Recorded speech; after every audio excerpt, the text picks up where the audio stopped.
اس بات کا اظہار کیا تھا، ہم کو ان سے یقین ہے کہ دستور کے خلاف وہ کسی بھی بل کی اور اس بل کی کوئی حمایت نہیں کریں گے۔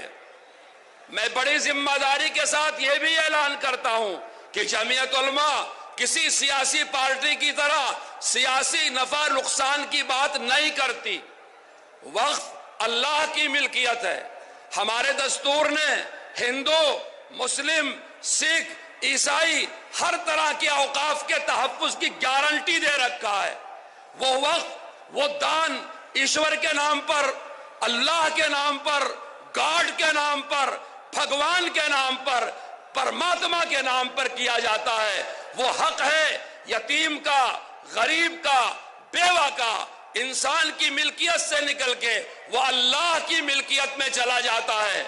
دلی کی، مرکز کی فرقہ پرست حکومت خدا کی ملکیت میں دخل دے رہی ہے۔ ہم کہتے ہیں بچو، اللہ سے لڑنے سے بچو، گاڈ سے لڑنے سے بچو، ایشور سے لڑنے سے بچو۔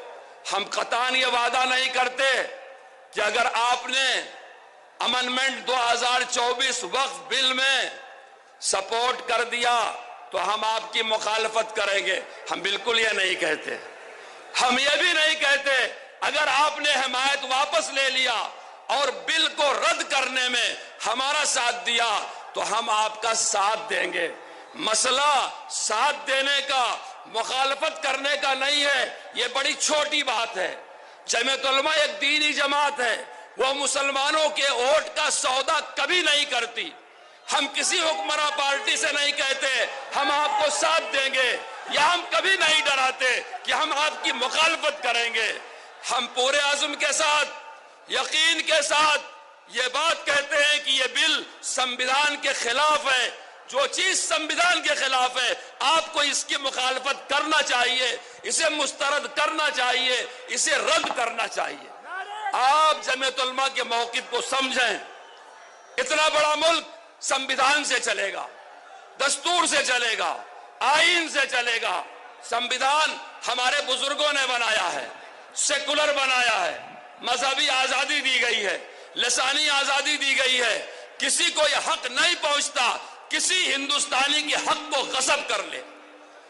کوئی زمانہ رہا ہوگا اس ملک میں اکبر بادشاہ تھا، کوئی زمانہ رہا ہوگا شاہجہاں بادشاہ تھا، کوئی زمانہ رہا ہوگا کوئی بادشاہ رہا ہوگا، کوئی نواب رہا ہوگا، کوئی آقا رہا ہوگا، کوئی راجہ رہا ہوگا۔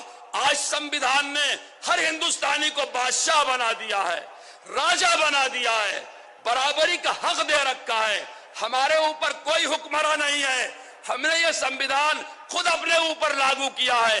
ہم ایک آزاد قوم ہیں، ہم کو سنویدھان نے حق دیا ہے۔ اگر اپنے حقوق کو تلف کیے جا رہے ہیں، ہم پبلک مقام پہ اکٹھا ہو کے اپنا احتجاج درج کرائیں گے۔ یہ سنویدھان نے ہم کو حق دیا ہے۔ اگر سنویدھان بنوانا یہ جمعیت علماء کا کام ہے تو اس کو بچانا بھی جمعیت علماء کا کام ہے۔ جمعیت علماء مولانا ارشد مدنی آپ قدم بڑھاؤ، آپ قدم بڑھاؤ۔ جمعیت علماء قومی یکجہتی، تحفظ آئین، تحفظ آئین۔ جمعیت علماء ایک مرتبہ اپنے جھنڈوں کو لہرا دو۔ نعرہ تکبیر، نعرہ تکبیر۔ ہماری آواز حکومت کے ایوانوں کانوں تک پہنچنا چاہیے۔ بیٹھ جاؤ، مجھے اور باتیں کہنی ہیں۔ یہ کوئی سیاسی جلسہ نہیں ہے کہ میں آپ کو جوش دلا رہا ہوں، یہ ایک دینی جلسہ ہے، امیر الہند کی صدارت میں ہو رہا ہے، بڑی تعداد دیندار مسلمانوں کی ہے۔ میں آپ کو بتانا چاہتا ہوں انگریزوں کے زمانے میں کسی کی جرات نہیں تھی کہ وہ ملک کی آزادی کی بات کرے۔ یہ ملک ہمارے بزرگوں نے آزاد کرایا، اس کو ہم نے سیکولر بنایا۔ آج سیکولرزم کو خطرہ ہے، آئین کو خطرہ ہے۔ کس سے خطرہ ہے؟ حکمراں پارٹیوں سے خطرہ ہے۔ کس سے خطرہ ہے؟ ہائی کورٹ کے جج سے خطرہ ہے۔ کس سے خطرہ ہے؟ وردی پہننے والوں سے خطرہ ہے۔